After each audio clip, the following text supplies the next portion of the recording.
Kita mau mulai Komsel Youth kita ya hari ini. Halo semuanya, kembali lagi ke Komsel Youth kita hari ini.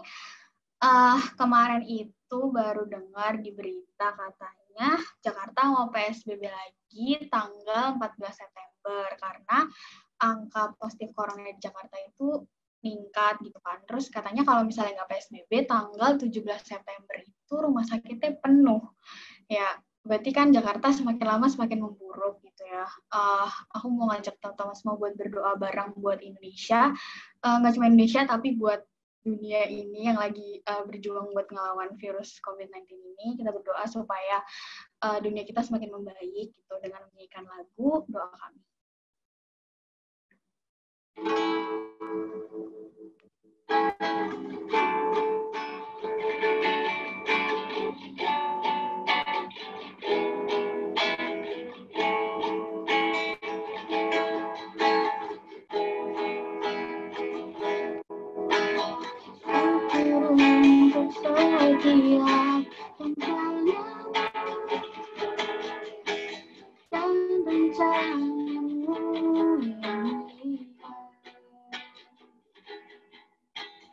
Dalam satu tubuh kami bersatu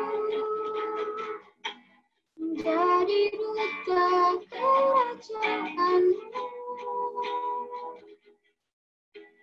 Ucapkan berkat atas Indonesia, biarkan kemuliaan Tuhan akan nyata bagi bangsa ini. Kami berdiri dan membawa doa kami kepadamu. Sesuatu yang besar pasti terjadi dan mengubahkan negeri kami. Hanya Tuhan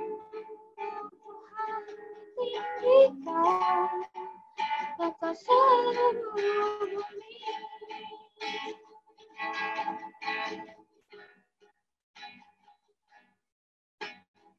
Kami rindu melihat Indonesia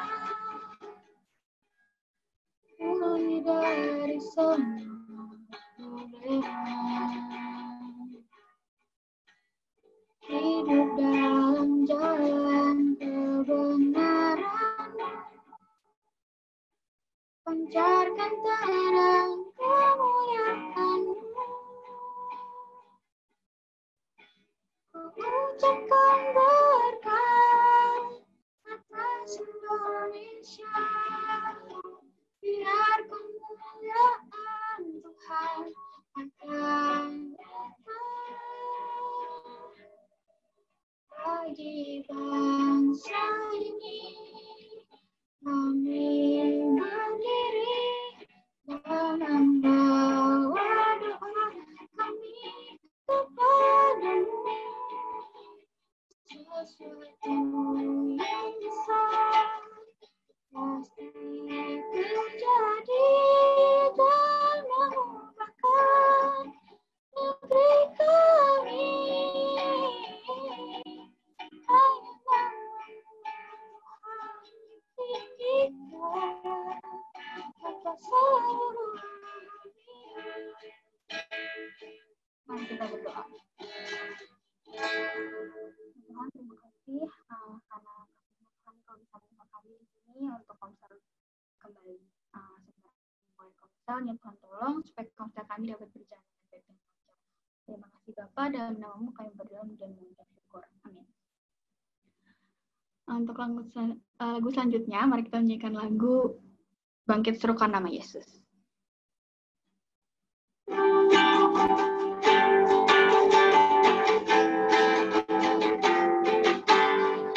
Bangkit serukan nama Yesus, maju nyatakan kuasa-Nya. Kita buat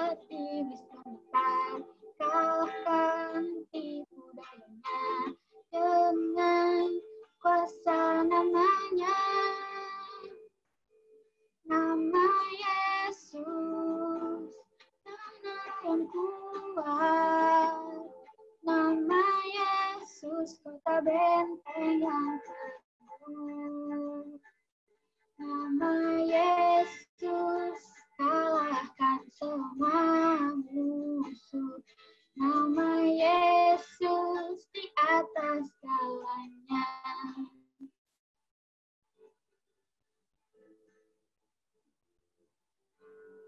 Bangkit suka nama Yesus. Maju nyatakan kuasanya. Kita buat iblis gemetar, kalahkan tipu dayanya dengan kuasa namanya. Nama Yesus, menara yang kuat. Nama Yesus, kota benteng yang teguh. Nama Yesus, kalahkan semua musuh. Nama Yesus di atas segalanya. Nama Yesus, menara yang kuat.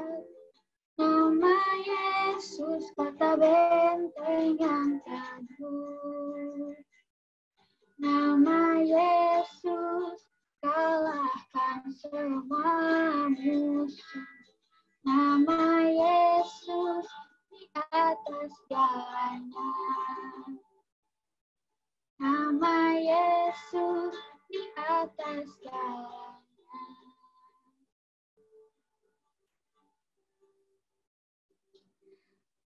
Aku mau buka ruang kesaksian buat teman-teman. Apakah ada yang mau kesaksian?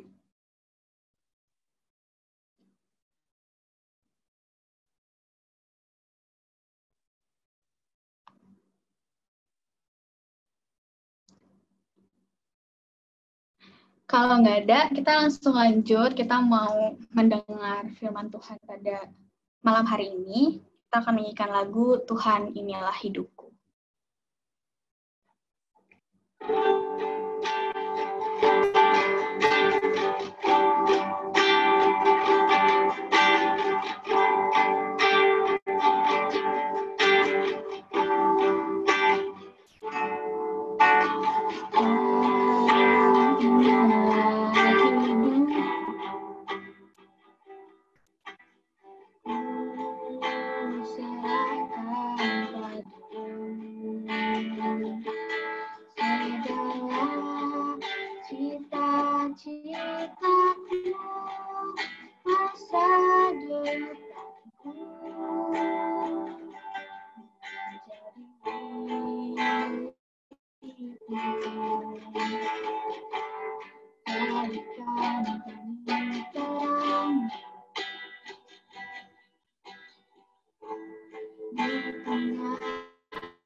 Bangsa-bangsa kepadamu, Tuhan, ini kerinduanku.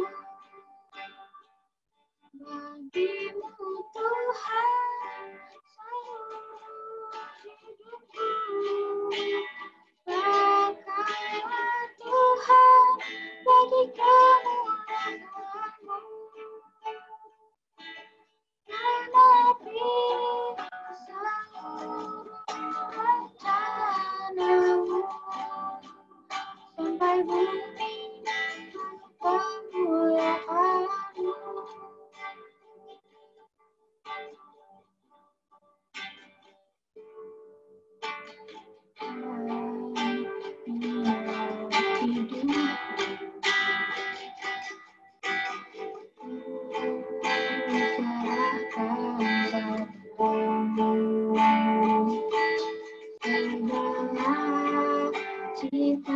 Cita-citaku masa depanku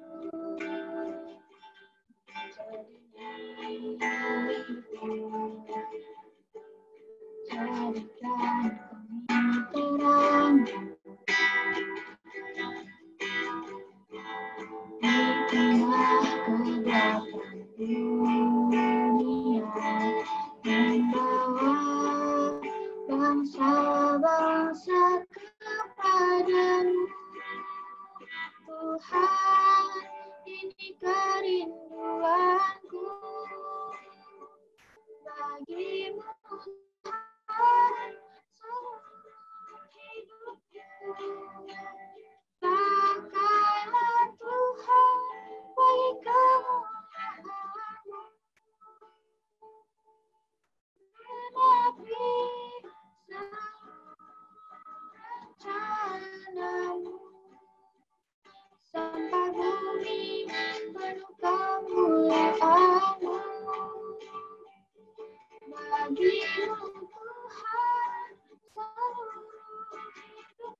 sampai bumi penuh kemuliaan-Mu.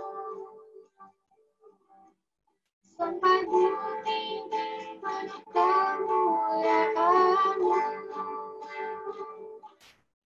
Sampai bumi penuh kemuliaan-Mu.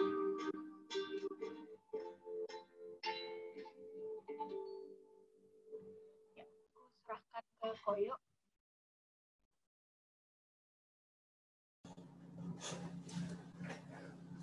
Oke, bisa dengar suara Koyo kan? Bisa? Oke, selamat malam teman-teman. Berjumpa kembali di Komsel pada malam hari ini di tanggal 11 September. Oke, sebelumnya kita berdoa dulu yuk. Oke, kita tundukkan kepala, kita berdoa. Mari kita berdoa. Bapa di surga, kami sungguh bersyukur Tuhan di tengah-tengah kesibukan kami, sekolah, ataupun melakukan kegiatan kami yang lainnya. Terima kasih Tuhan untuk malam hari ini kami boleh bersama-sama kembali untuk memuji dan memuliakan nama Tuhan, serta untuk merenungkan firman-Mu, dan biarlah melalui firman-Mu dan biarlah melalui sharing-sharing pada malam hari ini kami boleh semakin dikuatkan, dan kami boleh semakin mengerti akan kehendak Tuhan. Terima kasih Tuhan, seberapa anak-anak youth pada malam hari ini boleh berkumpul, dan biarlah kami boleh semakin menjadi anak-anak Tuhan yang terus mengasihi akan Engkau. Terima kasih Bapa di surga, di dalam nama Tuhan Yesus Kristus kami sudah berdoa dan mengucapkan terima kasih. Amin. Oke teman-teman, Veve boleh nggak saya dijadiin co-host?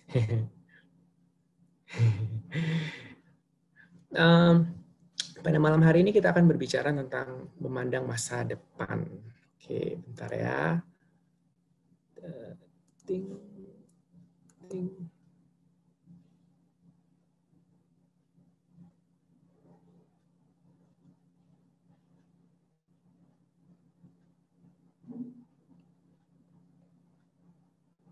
Oke, bisa lihat slide kan? Bisa? Oke, good. Oke. Pada malam hari ini kita berbicara tentang memandang masa depan.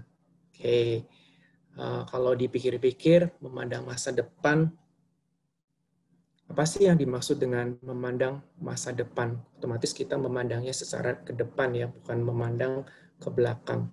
Memandang masa depan ketika di tengah-tengah situasi yang tidak menentu. Mungkin bagaimanakah kita memandang hidup kita setelah kita lulus dari sekolah mungkin.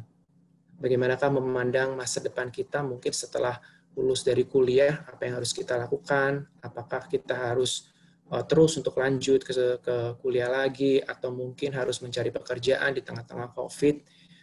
Memang sangat khawatir, memang sangat susah, dan memang menjadi pergumulan dalam setiap kehidupan kita. Dan bagaimanakah kehidupan berikutnya, dan berikutnya, dan berikutnya. Nah, pada malam hari ini kita akan dibukakan dalam sebuah kebenaran firman Tuhan, mungkin bisa kita mempunyai pegangan untuk melihat, memandang masa depan kehidupan kita yang Tuhan kasih, yang Tuhan berikan di dalam kehidupan kita, di dalam kita bergereja, di dalam kita bersekolah, di dalam kehidupan bekerja, dan banyak hal yang Tuhan sudah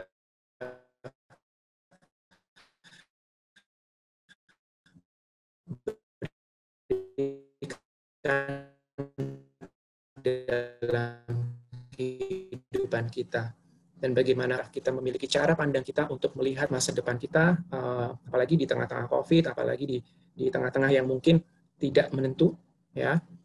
Dapatkah kita terus memandang dalam kehidupan ini, terus memegang akan kebenaran firman Tuhan? Itu yang menjadi sebuah tantangan dalam kehidupan kita, itu yang menjadi sebuah question mark dalam kehidupan kita untuk terus menuju, untuk terus mempunyai fokus yang harus kita fokuskan ke dalam kebenaran firman Tuhan. Nah, teman-teman, apa sih yang terlintas di benak kita saat kita memikirkan masa depan? Kira-kira apa sih yang terlintas di benak kita saat memikirkan masa depan?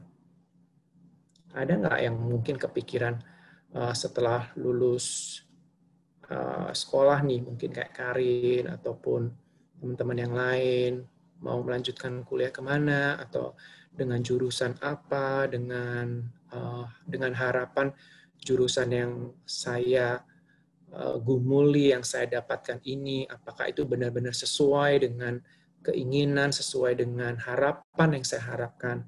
Ataupun setelah kuliah saya mengambil jurusan tertentu yang saya sudah pelajari selama mungkin 2 atau 3 tahun, yang sebentar lagi lulus. Dan bagaimanakah tantangan sesudah itu yang harus kita hadapi dengan memikirkan masa depan? Pernah nggak kita terlintas, atau nggak pernah nggak di setiap momen teman-teman kita memikirkan? Atau setelah lulus kuliah mungkin kita lulus dengan hasil nilai memuaskan, tetapi dengan certain kondisi yang mungkin tidak terjadi di Indonesia saja, mungkin dialami oleh berbagai negara dengan pandemik ini. Bagaimanakah kelanjutan ke depan untuk bekerja?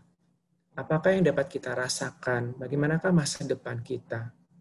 Atau mungkin kita lagi bergumul dengan pekerjaan kita, bergumul dengan yang Tuhan sudah berikan di dalam pekerjaan kita, tetapi mungkin terlintas dalam benak kita, bagaimanakah ke depan perusahaan, bagaimanakah ke depan dengan teman-teman yang sudah bertahun-tahun, ataupun dengan keadaan situasi perusahaan ini yang di dalam mungkin kita tidak enjoy, atau mungkin ada sesuatu yang mungkin kita tidak comfortable dengan situasi dan keadaan kantor, entah itu dengan teman, ataukah dengan program tertentu karena ada COVID ataupun apapun itu, dan kita memikirkannya secara detail, secara berhati-hati di tengah-tengah situasi yang seperti ini.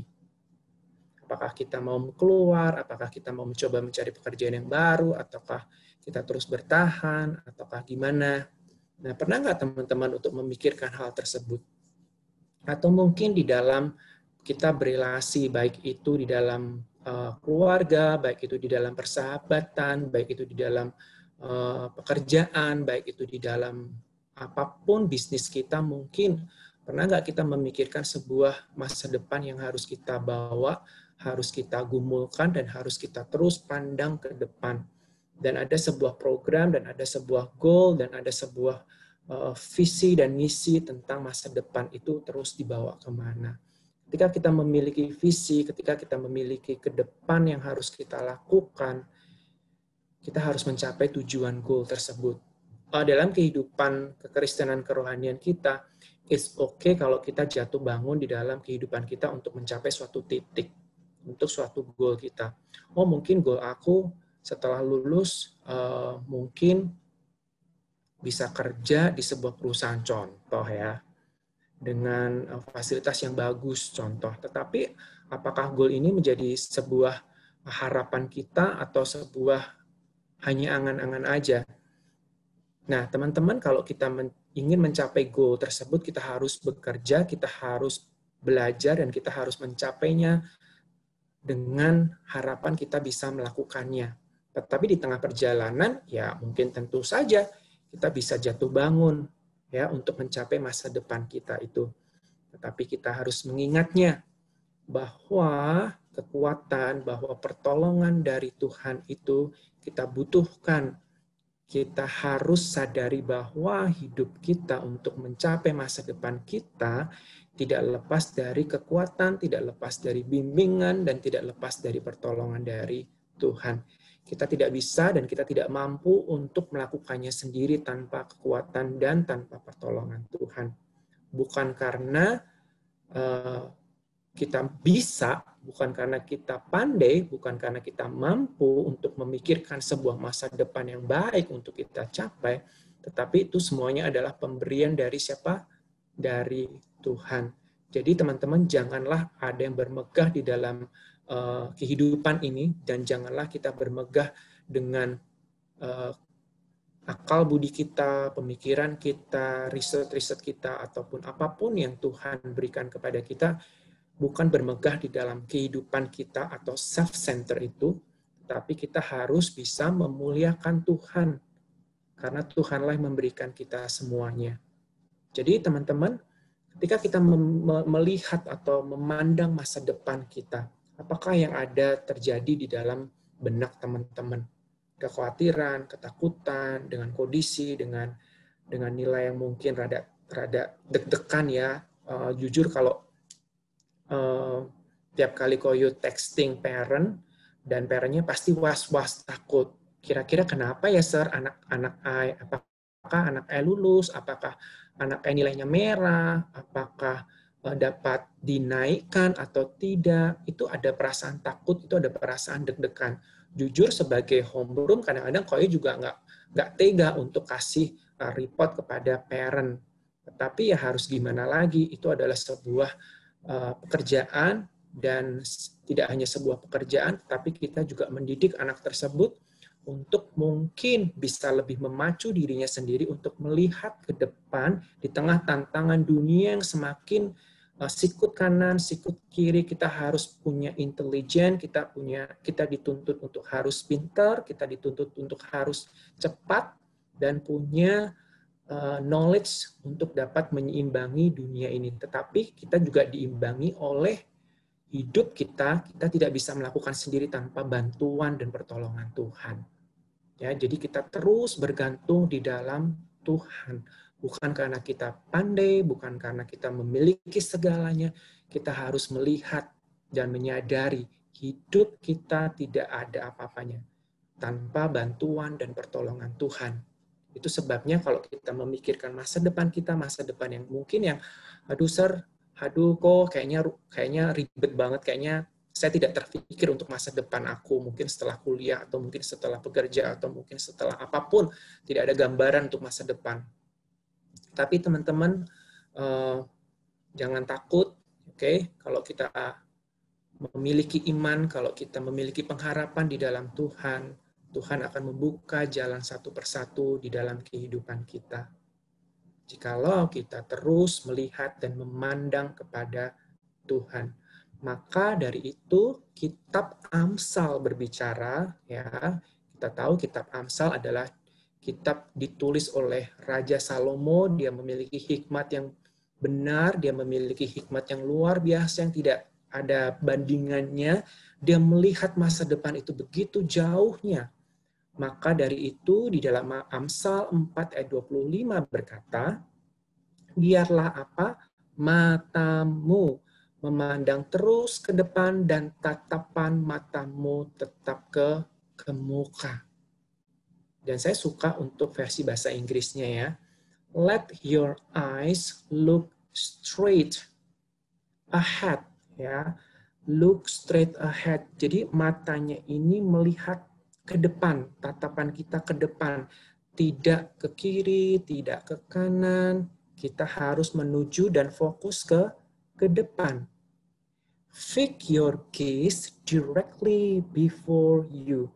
Jadi kita harus memusatkan pandangan kita ke depan, dan kalau kita sudah mulai nakal, ya, mungkin melihat ke kiri, melihat ke kanan, kok enak banget ya, kok mungkin kerjaan orang lain kok enak banget ya, kalau nyontek kayaknya enak banget ya, kalau mungkin bisa makan manis-manis apa biar gak gemuk contohnya, kok enak ya, bla bla bla bla bla, dan mata ini udah mulai ke kiri, udah mulai ke kanan. Nah, teman-teman, fix your gaze directly before you.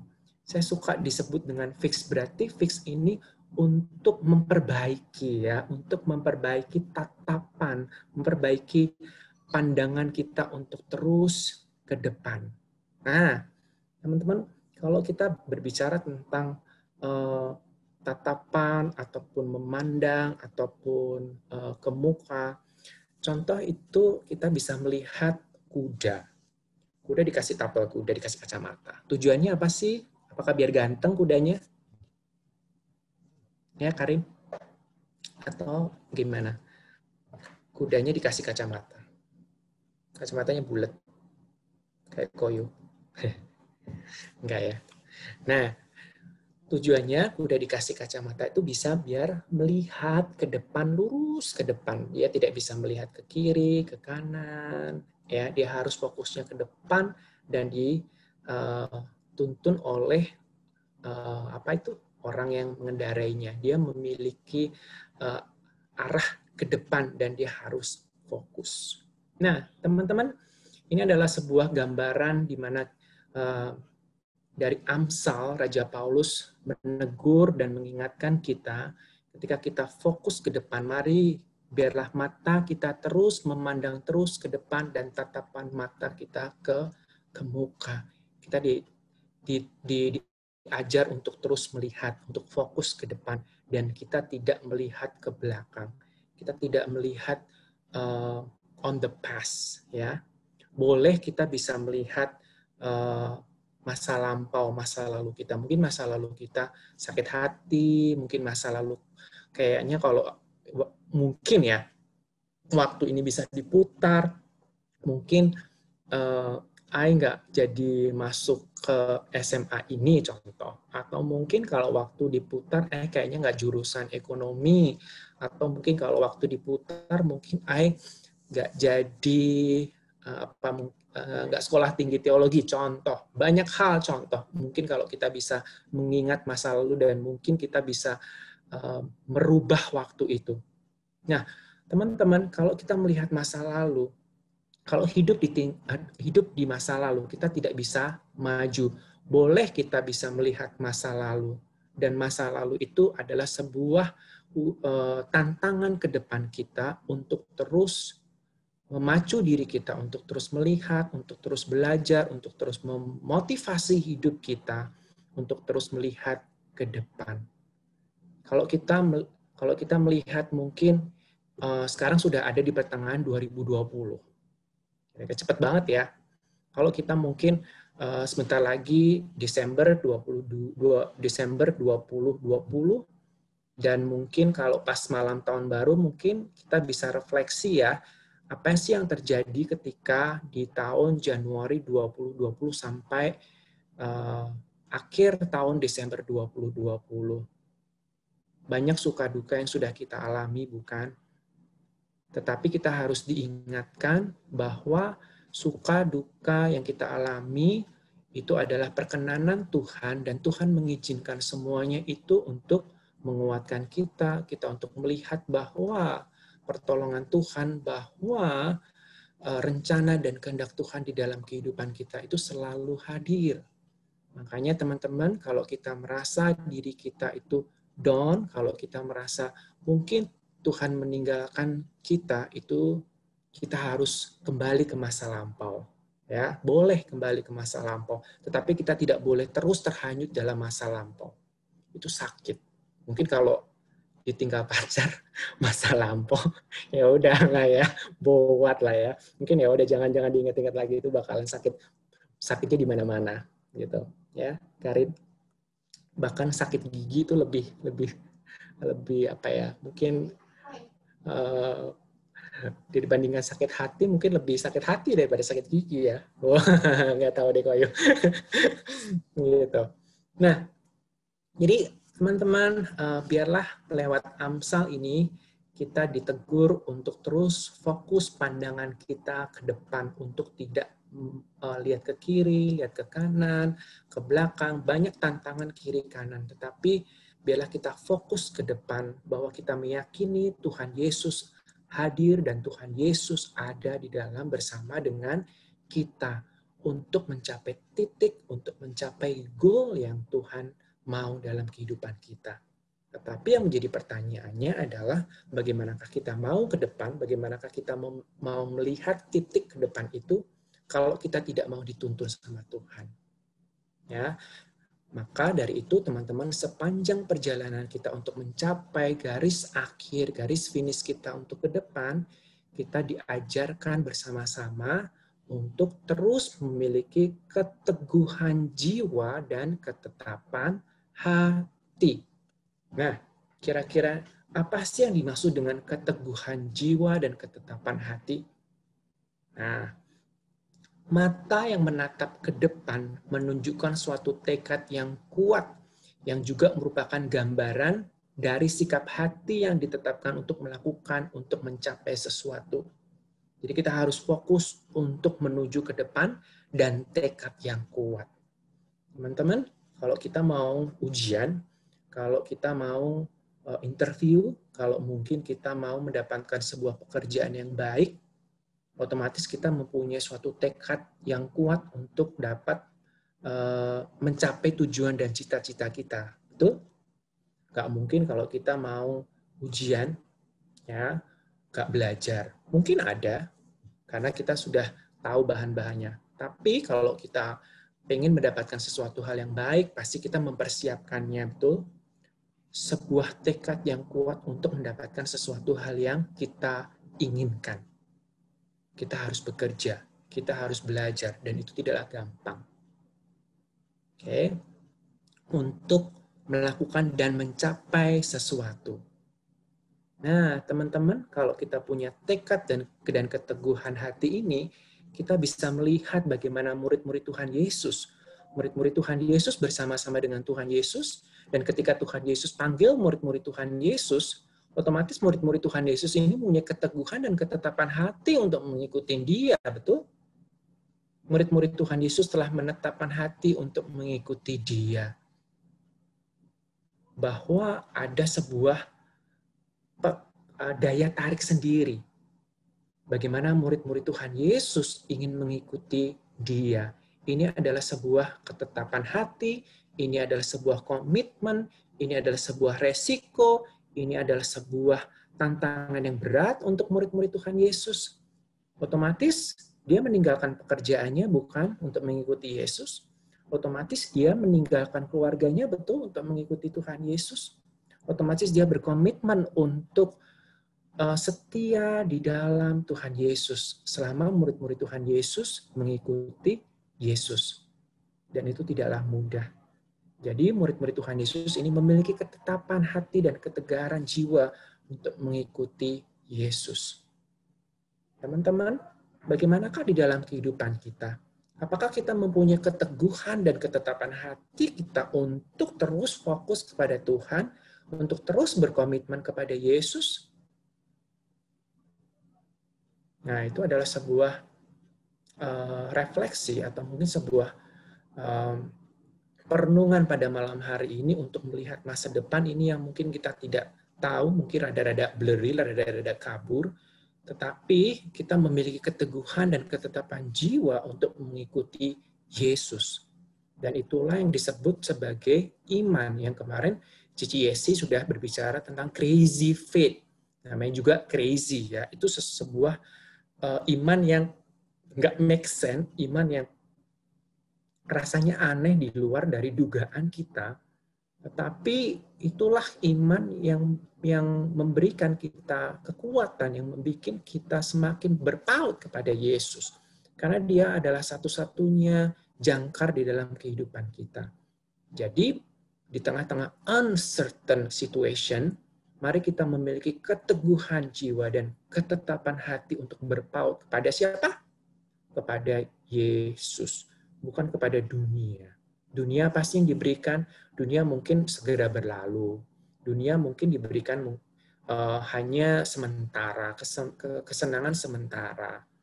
Tetapi yang Yesus berikan itu adalah kekekalan, hidup, sukacita yang sejati yang dunia tidak dapat berikan. Ya. Yosua 1 ayat 9, Karin Imut boleh dibacakan?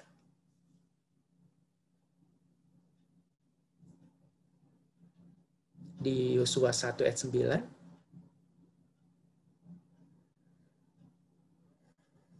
Bentar ya, Ko. Ya. Itu ada di slide kok. Oh, oke. Yang bawahnya itu ya? Iya, yang biru.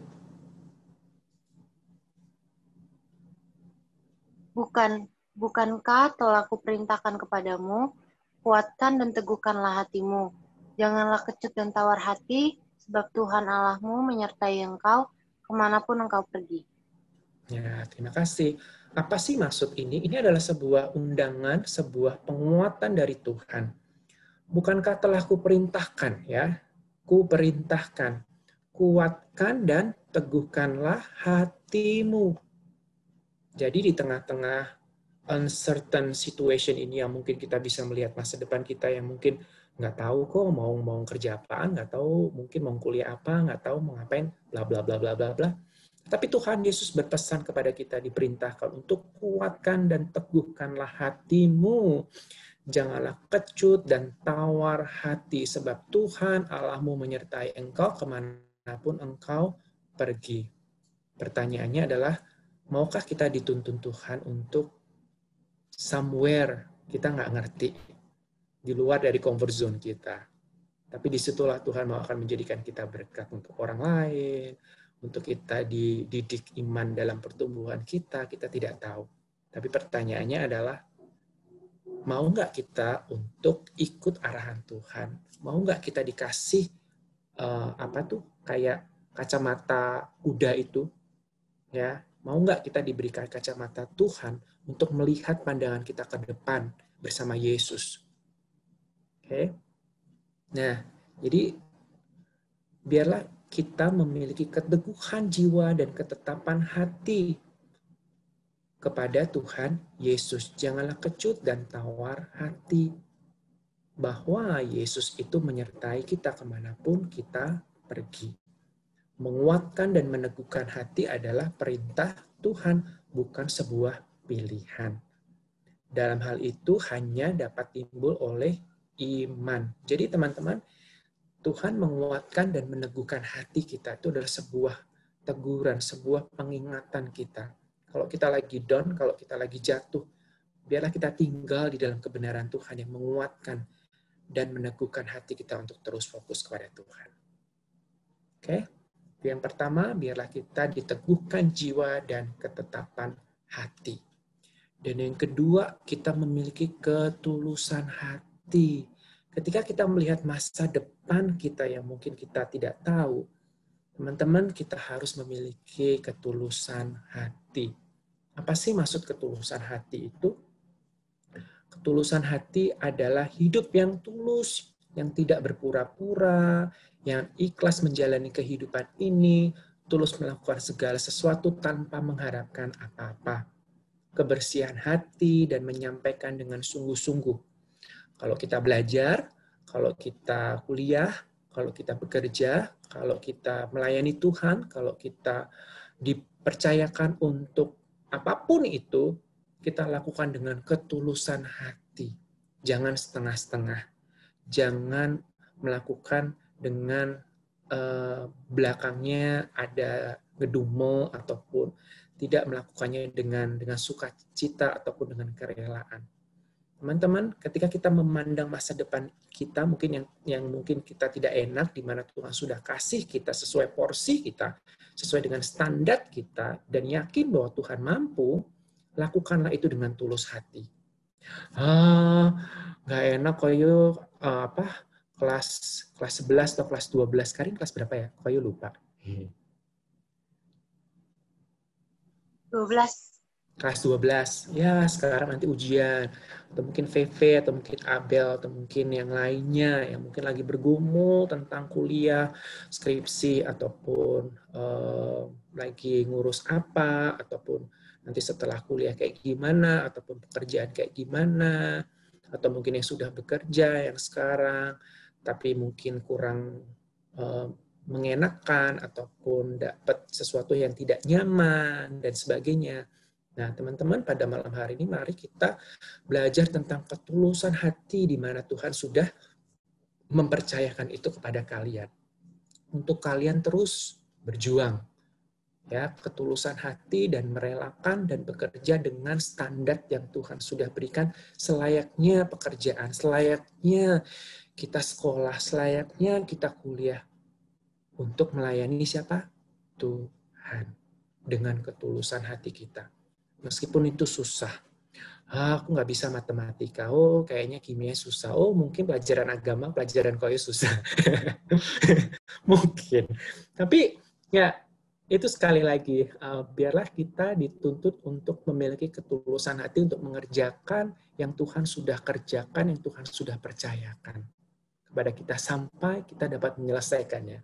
Kalau kita lulus, kalau kita sudah dapat pekerjaan, kalau kita sudah mapan ataupun yang kita sudah capai targetnya, pasti seneng dong. Nah, kalau kita pun melihat ke belakang, wow, kayaknya nggak mungkin deh kalau saya mencapai titik itu tanpa adanya ketulusan hati, tanpa adanya perjuangan yang harus dituntut untuk banyak melakukan adanya sabar, adanya berserah, adanya ketulusan hati, dan adanya ketegaran jiwa.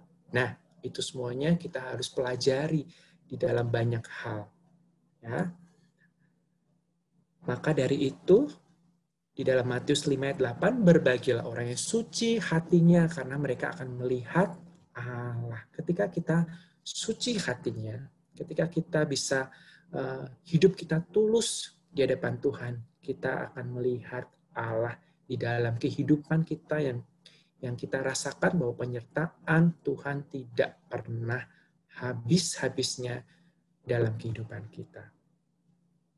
Dan kita bisa melihat cerita Yusuf di dalam Matius 1 ayat 19. Karena Yusuf suaminya seorang yang tulus hati, ya, dan tidak mau mencemarkan nama istrinya di muka umum, ya, bermaksud menceritakan dengan diam-diam. Yusuf, kita tahu cerita Yusuf, seorang yang tulus hatinya dan mau mengambil Maria sebagai ibu Yesus, Tuhan kita. Karena dia memiliki hati yang tulus. Dan Tuhan berkenan kepada Yusuf. Teman-teman, apakah kita memiliki ketulusan hati untuk melayani Tuhan? Apakah kita memiliki ketulusan hati di dalam pekerjaan dan pelayanan kita? Itu yang menjadi tantangan dalam kehidupan kita dan perenungan untuk kita bisa renungkan. Apa yang setelah kita pelajari di dalam ketulusan hati? Dan yang berikutnya adalah menjauh dan jadilah kuat. Nah, kalau kita memandang ke depan nih, pasti ada tantangan, ada godaan, dan ada bisikan yang menggoda, yang menggiurkan, ya, yang baunya enak kayak Indomie mungkin. Padahal kita sudah makan Indomie, tetapi tetap aja kita mau makan karena baunya menggoda, betul? Nah, itu menjauh dan jadilah kuat. Ini hanya contoh aja yang sangat menggiurkan iman kita untuk terus makan, betul? Kayak apa? Generasi micin. Menjauh dan jadilah kuat. Bukan menjauh dan menjadilah kuat gara-gara micin atau Indomie, ya, tetapi dalam hal yang lain. Apa sih yang dimaksud menjauh dan jadilah kuat ini? Jadi teman-teman, mata kita harus ke depan. Kita tidak boleh menoleh ke kiri dan ke kanan. Kita tidak boleh teralihkan. Kita tidak boleh tergoda. Ya, kita harus fokus ke depan. Meskipun Karin bikin Indomie, meskipun Karin bikin banyak makanan goreng-gorengan, oke? Tapi kita harus melihat ke depan. Bukan nggak baik ya untuk makan goreng-gorengan, tidak. Tapi kalau kita sudah sakit, kita harus berhenti untuk makan berminyak-minyak ataupun makan yang pedas dan sebagainya. Itu kita harus mawas diri. Kita harus bisa melihat hidup kita sendiri kalau kita sakit. Ya, masa orang lain yang menegur, tidak lah ya. Nah, jadi teman-teman, kita harus bisa menjauh dan jadilah kuat kalau kita mau memandang masa depan ini. Ya, kita tidak mau kompromi dengan kejahatan. Kita tidak mau kompromi dengan dosa. Kita tidak mau kompromi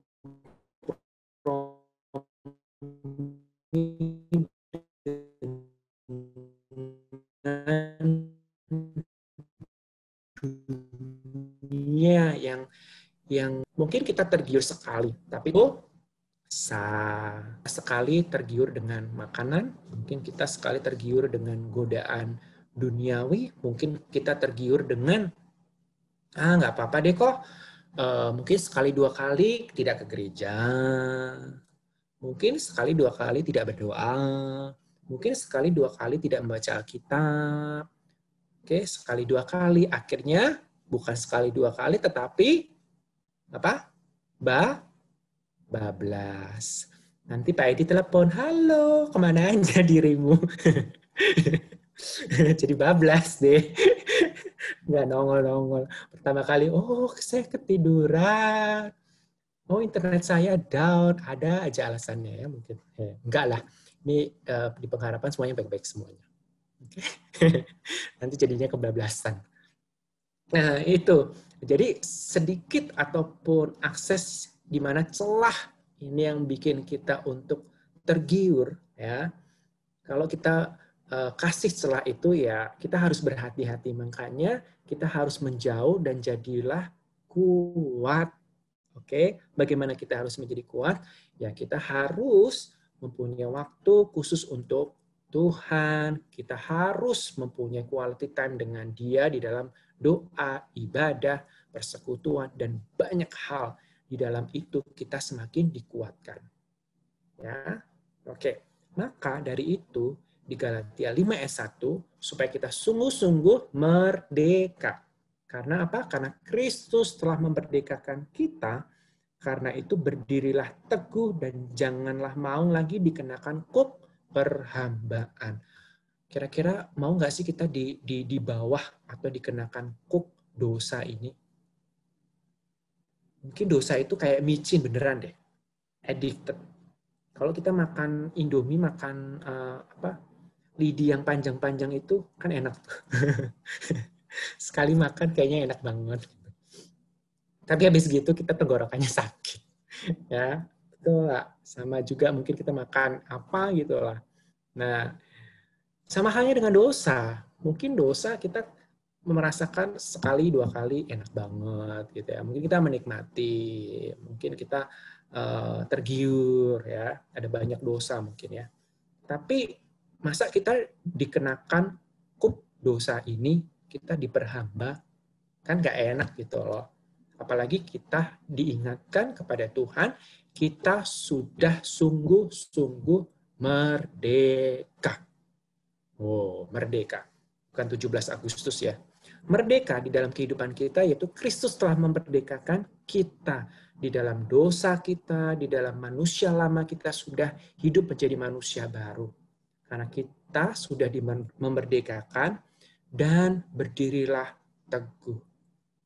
Dan janganlah mau diperbudak oleh dosa. Oke, kita bisa no. Kita bisa go away. Ya, untuk terus melihat masa depan kita, kita tidak mau untuk mengakses ke kiri, ke kanan, ataupun tergoda dengan dunia ini dan itu, ataupun mencuri, ataupun bersilat lidah, ataupun mencari sesuatu hal yang baik untuk goal kita ke depan, untuk mencapai target kita, maka kita harus melakukannya sebuah hal yang tidak benar di depan Tuhan. Mungkin mencuri, mungkin berbohong, mungkin manipulasi, ataupun banyak hal yang dunia tawarkan untuk mencapai goal kita. Nah, teman-teman, bagaimanakah kita caranya untuk memandang masa depan ini untuk tetap teguh di dalam Yesus Kristus? Karena itu berdirilah teguh dan jangan mau lagi dikenakan oleh kuk perhambaan. Oke, jadi menjauhlah dan jadikanlah kuat.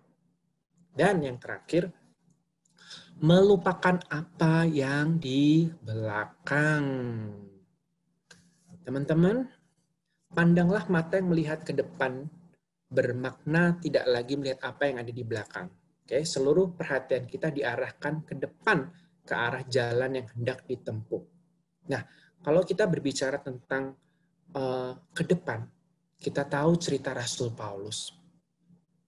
Bagaimanakah cerita kehidupan Rasul Paulus yang dulunya bukan Rasul Paulus, tetapi dia adalah Saulus, orang yang menganiaya Kristen. Tetapi Kristus yang menangkap Saulus ini menjadi Rasul Paulus. Menjadi Paulus ya. Dan kita bisa melihat dalam Filipi 3 ataupun dalam kebenaran firman Tuhan yang ditulis oleh Rasul Paulus, aku pun telah ditangkap oleh Kristus Yesus. Setelah ditangkap oleh Yesus Kristus, dia melihat ke depan, dia tidak melihat lagi ke belakang. Dia melupakan apa yang di belakang. Ketika dia melihat ke depan, hidup dia berubah. karena Yesus menangkapnya. Ya. Apa sih yang dapat kita pelajari dari Rasul Paulus? Aku melupakan apa yang telah di belakang, dan mengarahkan diri ke depan di hadapanku. Dia tidak mengingat lagi latar belakang kesarjanaannya dalam ilmu agama. Ia tidak mengingat latar belakangnya sebagai keturunan orang Farisi yang terpandang di mata masyarakat. Ia tidak diberatkan lagi oleh rasa bersalah telah terlibat dalam penganiayaan orang-orang Kristen sebelum ia bertobat. Ini yang dirasakan oleh Rasul Paulus. Ketika Rasul Paulus mengalami perubahan dalam kehidupannya, dia meninggalkan dan melupakan apa yang di belakang. Karena memiliki Yesus adalah memiliki segala-galanya dan memiliki prioritas dalam kehidupan Rasul Paulus. Karena Yesuslah yang menangkap Rasul Paulus. Teman-teman, kalau kita ditangkap Tuhan Yesus, kalau kita sudah diselamatkan Tuhan Yesus, apakah kita masih mengingat masa lampau kita, mengingat dosa-dosa kita, mengingat bahwa pekerjaan yang kita lakukan ini adalah pekerjaan yang mungkin kita tidak bisa mendapatkan kekekalan? Nah, teman-teman, ketika kita percaya, ketika kita admit dan mengaku bahwa Yesus adalah Tuhan dan Juru Selamat kita, hidup kita tidaklah sama. Hidup yang lama telah diperbaharui di dalam kehidupan kita. Kita berlari, kita berlomba, dan sampai mencapai garis akhir, garis finish bersama dengan Yesus. Karena Tuhan telah menangkap kita. Teman-teman, kalau kita sudah mengerti dan menyadari kalau Tuhan Yesus hadir dalam kehidupan kita, boleh nggak kita menyia-nyiakan? Apakah kita merasa bersalah kalau kita menyia-nyiakan hidup ini yang Tuhan sudah tangkap? Nah, jadi teman-teman, mari kita arahkan pandangan hidup kita ketika Tuhan Yesus sudah menangkap kita. Fokuslah kepada Yesus yang sudah menangkap kita. Bukan orang lain, bukan dunia ini, bukan sekolah kita, bukan kepintaran kita, bukan banyak hal. Tetapi ketika Yesus sudah menangkap kita menjadi anak dan menjadi bagian dalam Yesus Kristus. Sama seperti Rasul Paulus. Kita harus fokus kepada Yesus Kristus. Oke? Bagaimanakah kita fokus kepada Tuhan Yesus? Maka dari itu tetaplah fokus. Fokus akan menentukan arah, teman-teman. Ya, kalau kita fokus, kita akan mengarahkan goal kita. Kalau kita tidak fokus, ya kita bisa belok kiri, belok kanan. Ya, kalau kita fokusnya belajar dengan baik, kalau kita fokusnya kita belajar mendapatkan sesuatu sampai kita bisa lulus, ya kita bisa mendapatkan hal itu. Tetapi kalau kita tidak fokus, ya kita tidak bisa mencapai titik hal tersebut. Oke, contoh sebuah pelari. Pelari ini dilatih untuk menuju ke garis finish. Sebelum pelari ini berlomba, pelari ini berlatih menguatkan badan dia. Pelari ataupun atlet ini dia punya waktu untuk exercise, dia punya makanan sehat. Itu mungkin pertama-tama tidaklah gampang untuk jaga makan, untuk menjaga badan, untuk berlatih setiap hari, untuk bangun setiap hari, punya komitmen, punya waktu, punya istirahat jam yang cukup, tidak boleh bergadang, dan ini dan itu. Awal-awalnya emang susah. Tapi kalau kita fokus ke depan untuk mencapai garis finish, kalau kita mau menjadi pemenang untuk pelari ataupun atlet dan sebagainya, kita harus maintain waktu kita harus maintain pekerjaan kita harus maintain semuanya. Ya. Sehingga kita mendapatkan garis finish yang baik. Maka dalam 1 Korintus 9 ayat 26 sampai 27, sebab itu aku tidak berlari tanpa tujuan dan aku bukan petinju yang sembarangan saja memukul, tetapi aku melatih tubuhku dan menguasainya seluruhnya supaya sesudah memberitakan Injil kepada orang lain jangan aku sendiri ditolak.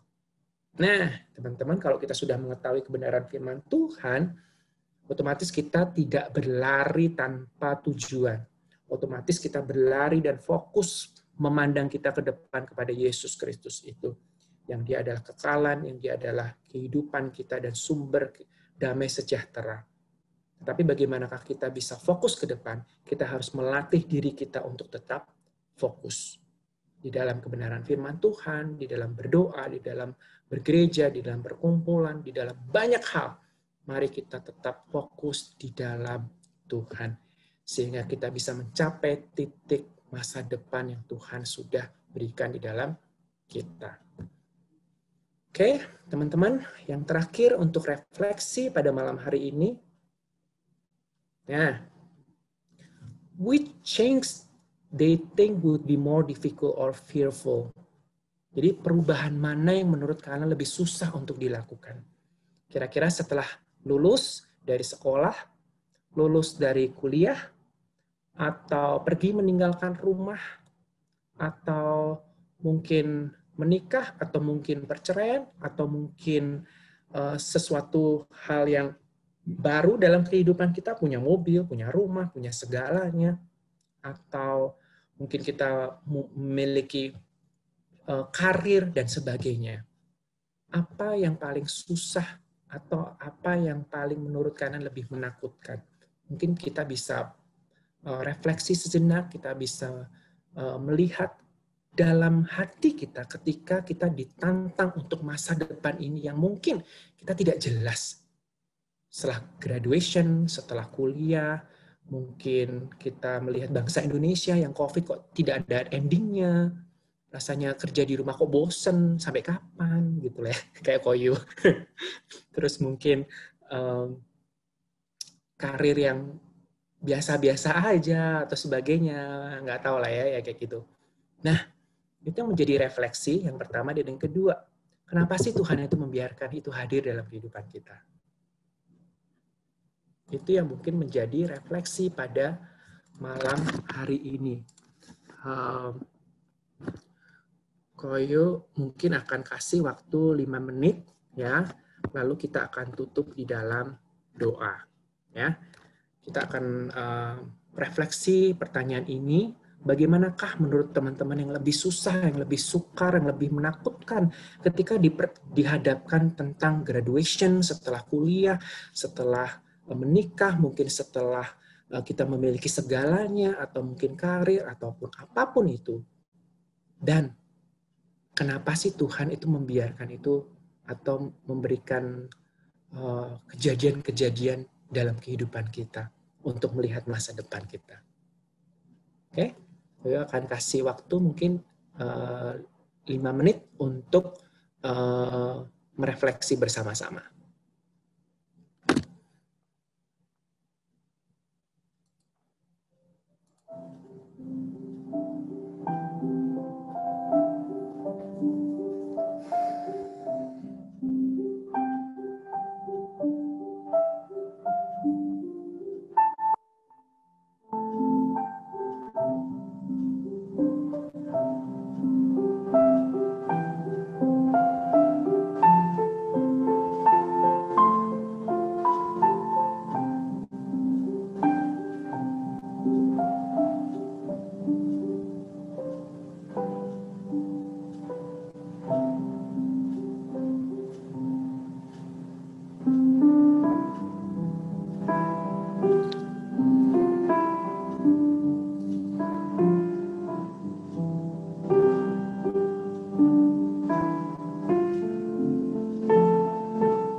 Amin. Kita tunduk kepala, kita berdoa ya.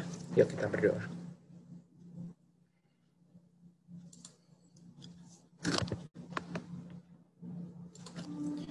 Bapa di surga, kami bersyukur Tuhan untuk malam hari ini. Kami boleh dibukakan di dalam kebenaran firman Tuhan. Ketika kita melihat masa depan kita yang mungkin kita tidak mengetahuinya dengan pasti. Tapi kami percaya Tuhan bahwa janji Tuhan di dalam kehidupan kita yang terus menguatkan, yang terus beserta dengan kita sekalian. Diberikan kekuatan, diberikan sukacita, dan diberikan pengharapan. Di dalam pengharapan Engkau tidaklah sia-sia. Tapi di dalam Engkau kami terus mempunyai harapan, mempunyai pandangan, mempunyai sukacita. Bukan dunia yang diberikan, tetapi Yesus Kristus yang hadir dalam kehidupan kita. Terima kasih ya Tuhan untuk malam hari ini. Dan biarlah Engkau meneguhkan setiap anak-anak-Mu, anak-anak youth pengharapan malam hari ini yang boleh mendengarkan kebenaran firman Tuhan. Dan semakin boleh dapat menggantungkan dalam kehidupan mereka kepadamu. Terima kasih Bapa di surga, biarlah Roh Kudus yang terus mengingatkan dalam kehidupan kami, untuk terus berbicara, untuk terus menghidupi dalam kehidupan kami. Terima kasih Bapa di surga, hanya di dalam nama Yesus Kristus, Tuhan dan Juru Selamat kami yang hidup, kami sudah berdoa dan mengucapkan syukur kami. Amin. Terima kasih teman-teman. Saya kembalikan kepada VV. Terima kasih Koyo buat firmannya. Iya, maaf kayaknya Sekarang kita mau doa. Urutannya gini ya. Jadi nanti dari aku doain Karin. Terus Karin doain Koyo. Koyo doain Citasya. Citasya doain Cibel. Cibel doain Nia. Nia doain Ciesi. Ciesi doain Kak Antonia. Kak Antonia doain aku. Gitu ya. Perlu diulang atau udah jelas? Udah ya? Oke. Karin mau didoain apa? Ya, sekolah aja lah. Sekolah. Oke. Koyo mau didoain apa, Koyo?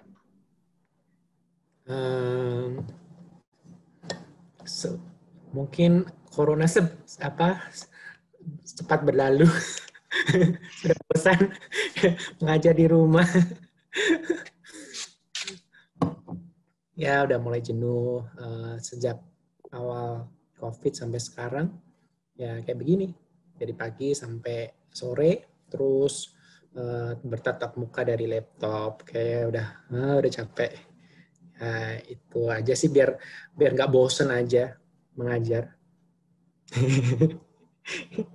Dan terus semangat. Oke, buat terus Tasya mau didoain apa? Apa ya? Oh, lagi cari kerja, cuma doain cepet dapat. Dapatnya yang cocok gitu loh. Cibel mau didoain apa? Aku ya kuliah untuk semester ini, sama lagi proses susun tugas akhir juga. Terus jadinya karena PSBB, jadi tetap nggak bisa ke lokasi tempatnya. Jadinya agak susah ya, semua riset dilakukan dari Google gitu. Jadi tantangan sih. Ya doain aja semuanya lancar, dosen-dosennya baik. Ya gitulah. Thank you. Oke. Nia mau didoain apa, Nia? Aku didoain, ceritanya sebenarnya nggak panjang sih, cuman kan pada tahu ya aku habis implan itu waktu itu. Nah terus, kalau dijelasin kayaknya agak disgusting, menjijikan. Intinya tuh kemarin kan kalau di implan kan pasti kan dijahit gitu kan. Nah terus itu kan udah kayak 2 minggu yang lalu implannya. Nah terus kayak seminggu yang lalu gitu, jadi kayak baru seminggu selesai implan tuh kayak jahitannya tuh kayak kebuka gitu, kayak ya gitulah, pokoknya intinya begitu. Nah terus kemarin itu baru hari Rabu pagi, pokoknya Rabu pagi itu aku dokter gigi lagi kan buat ngebenerin gitu, pokoknya ribet lah. Jadi ibaratnya kayak keulang lagi gitu, jadi bengkak lagi lah, mesti minum obat lagi kayak gitu. Jadi ya berdoa buat itu aja sih paling. Udah. Oke. Doain apa?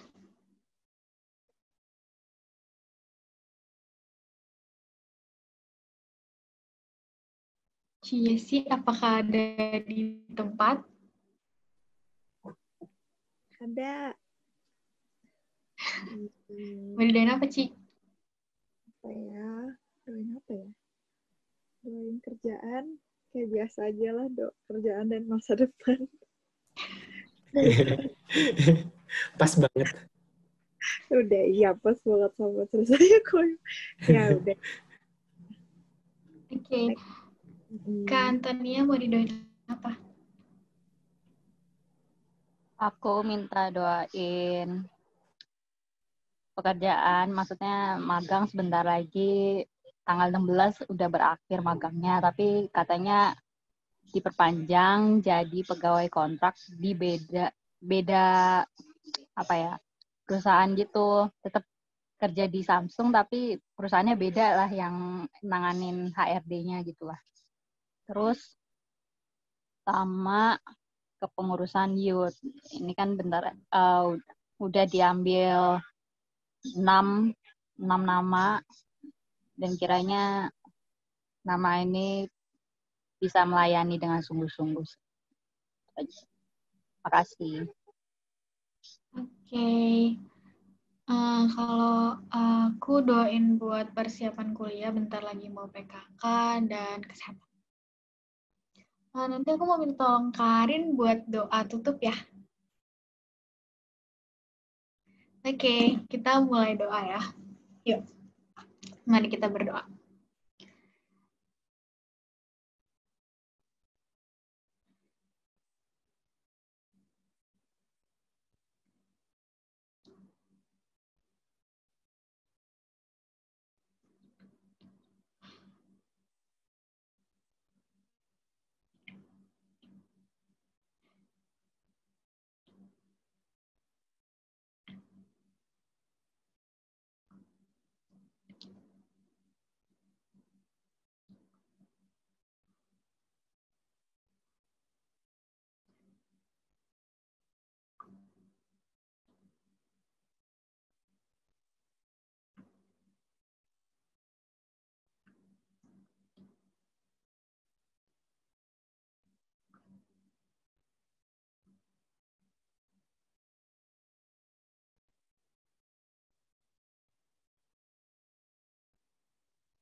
Tuhan Yesus, terima kasih karena Engkau sudah memimpin ibadah komsel kami pada malam hari ini.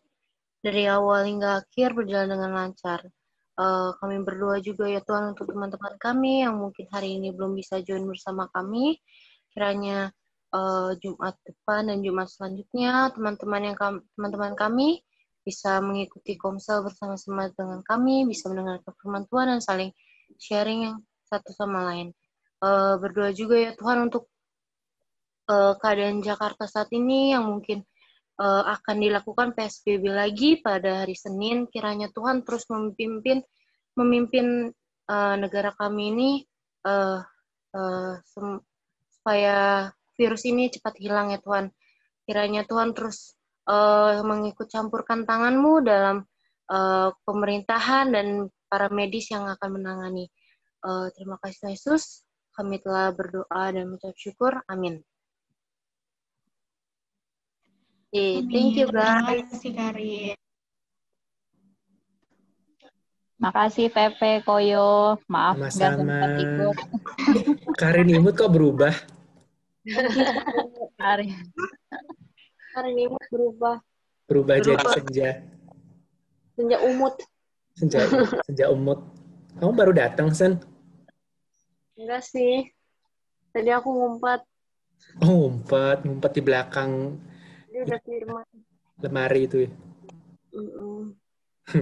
Kayak udah capek. Ya. Ya udah. Thank you ya guys. Sama-sama.